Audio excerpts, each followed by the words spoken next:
पर जाकर जिस तरह की भाषा मुख्यमंत्री के लिए बोली गई, उससे एक बात तय हो गई है कि भारतीय जनता पार्टी के पास ना कोई नीति है, ना नियत है, ना सोच है, ना सिद्धांत है। भारतीय जनता पार्टी अपने काम के आधार पर वोट नहीं मांग रही। भारतीय जनता पार्टी बेवजह की फिजूल की बातें करके अपनी फ्रस्ट्रेशन मिटाने के लिए जिस तरह की भाषा का प्रयोग कर रही है, उससे एक बात साबित हो गई कि केंद्र सरकार की किए हुए काम कहीं भी बीजेपी के केंद्र सरकार के नेता बोल नहीं रहे। पहली बार ऐसा हो रहा है इस चुनाव में, जब केंद्र सरकार के नेता आते हैं लेकिन प्रधानमंत्री मोदी जी का नाम नहीं लेते, मुख्यमंत्री अशोक गहलोत का नाम लेते हैं। मुख्यमंत्री अशोक गहलोत की लोकप्रियता से और कामों से इतना डर गई है बीजेपी कि राजस्थान की सरकार के मुखिया के बारे में उनके पिता तक जाकर गलत शब्दों का प्रयोग कर रही है। यदि आपके पास काम है तो बताइए कि केंद्र की मोदी सरकार ने यदि कोई काम किया है, जन कल्याणकारी और विकास की कोई योजनाएं लागू की है, या हिंदुस्तान के डॉलर को मजबूत किया है, या हिंदुस्तान में काला धन वापस लेकर आ गए। 15 लाख और अच्छे दिन इन्होंने दे दिए। यदि मोदी सरकार ने 15 लाख दे दिए हर व्यक्ति को और अच्छे दिन आ गए, और काला धन विदेशों से यदि लेकर आ गए, जब इन्होंने चुनाव से पहले कहा था काला धन लेकर आएंगे 15-15 लाख, तो अपने आप ही एक एक व्यक्ति को हम दे देंगे, अच्छे दिन आ जाएंगे, अब और नहीं होगी पेट्रोल डीजल की मार। इन्हीं के नेता प्रधानमंत्री मोदी जी ने कहा था अब और नहीं होगी पेट्रोल डीजल की मार अब की बार मोदी सरकार। तब 70 रुपए लीटर था डीजल 2014 में, और आज कह रहा हूं मैं आपसे 2014 में क्रूड ऑयल के दाम $130 प्रति बैरल थे, $130 प्रति बैरल। आज क्रूड ऑयल के दाम $78-80 प्रति बैरल है। सस्ता है क्रूड ऑयल, लेकिन पेट्रोल डीजल के दाम आज 110, 112, 103 रुपए है। तब 70 रुपए था, क्योंकि मनमोहन सिंह जी के टाइम पे एक्साइज ड्यूटी 9 रुपए और 3 रुपए। आज एक्साइज ड्यूटी है 34 रुपए, 35 रुपए। आपने एक्साइज ड्यूटी बढ़ा दी, ओरिजिनल एक्साइज ड्यूटी के ऊपर additional excise duty, special excise duty और सेस लगाकर पेट्रोल डीजल को महंगा कर दिया। केंद्र सरकार ने अपना खजाना भर दिया और जनता की जेब काट ली। अब आप पेट्रोल डीजल की बात नहीं करेंगे, महंगाई की बात नहीं करेंगे, गैस सिलेंडर की महंगाई की बात नहीं करेंगे, सब्सिडी की बात नहीं करेंगे, और आप मुख्यमंत्री अशोक गहलोत के पिता के ऊपर चले जाएंगे। ये अशोक गहलोत का अपमान नहीं किया, ये अपमान राजस्थान का अपमान है। मैं वल्लभनगर और धरियावद की जनता से, राजस्थान के लोगों से कहूंगा, राजस्थान में कांग्रेस की गहलोत सरकार काम के आधार पर, जन कल्याण की योजनाओं के आधार पर, अपने विकास के काम के आधार पर जाकर वोट मांग रही है। और ये लोग जो वोट मांग रहे हैं, ये लोग वोट मांग रहे हैं झूठ, फरेब और धोखे के नाम पर। इसलिए ये आज तय हो गया है कि भारतीय जनता पार्टी और केंद्र सरकार ने और केंद्र सरकार के मंत्री ने जिस तरह की भाषा का प्रयोग किया मुख्यमंत्री जी के लिए, और मुख्यमंत्री जी के पिता का जिस तरह से बीच में नाम लिया है, ये इतना मैं कह सकता हूं, ये मुख्यमंत्री अशोक गहलोत का अपमान करने की कोशिश नहीं है। ये राजस्थान की जनता का अपमान केंद्रीय मंत्री ने किया है।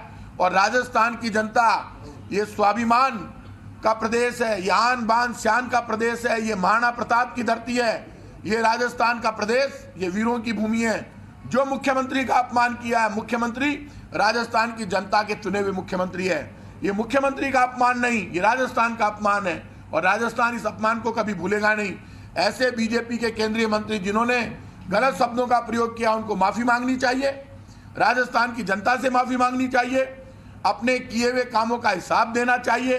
हंस कर अपमान कर रहे थे, वैसा ही हुआ है ये, जैसे कटारिया जी ने अपमान किया था महाराणा प्रताप का, और बाद में उनको माफी मांगनी पड़ी।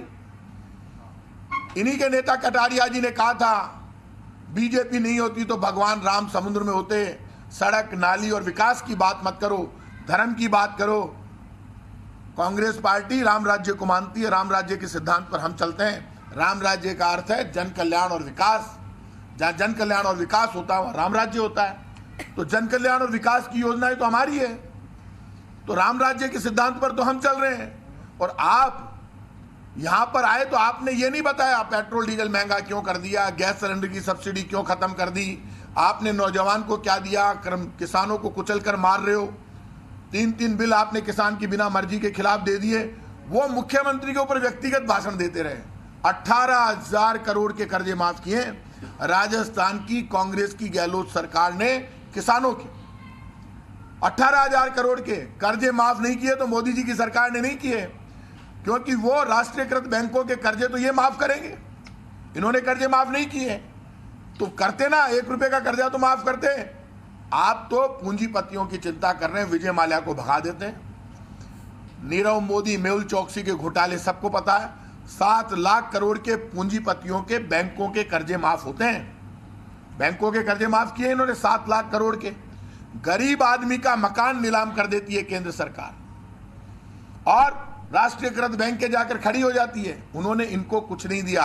राजस्थान वेलफेयर स्टेट है। 80 लाख परिवारों को बुजुर्ग, विकलांग, विधवा पेंशन मिलती है राजस्थान में। पहला स्टेट है, 80 लाख परिवारों को बुजुर्ग, विकलांग, विधवा पेंशन। अब की बार जब पहली कैबिनेट की मीटिंग हुई तो वहां पर बुजुर्ग, विकलांग, विधवा पेंशन बढ़ाई गई 500 से 750, 750 से 1000, 1000 से 1250, 1250 से 1500 हमने पेंशन की रेट की। 80 लाख लोगों को पेंशन मिलती है। मुख्यमंत्री चिरंजीवी बीमा योजना लेकर आए और अभी लेटेस्ट हमारा बहुत बड़ा डिसीजन हुआ। केंद्रीय मंत्री जी बड़ी बड़ी बातें कर रहे थे, एक योजना बता दो राजस्थान की गहलोत सरकार से आपकी कोई योजना मुकाबला करती है तो।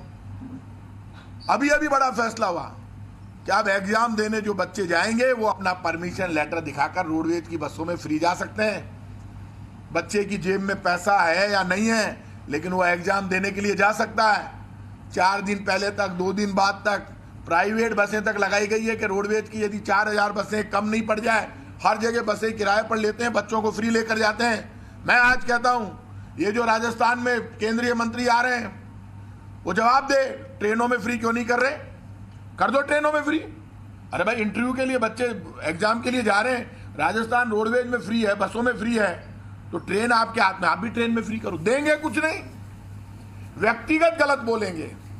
ये जो फ्रस्ट्रेशन है इसलिए है कि राजस्थान सरकार के खिलाफ बोलने के लिए इनके पास मसाला ही नहीं बचा। तो उदयपुर से सीधी लाइव तस्वीरें आप देख रहे थे। परिवहन मंत्री की तरफ से प्रेस कॉन्फ्रेंस की गई और केंद्र सरकार पर भी जमकर निशाना साधते हुए नजर आए। चलिए फिलहाल इस बुलेटिन में इतना ही। तमाम खबरों के लिए आप देख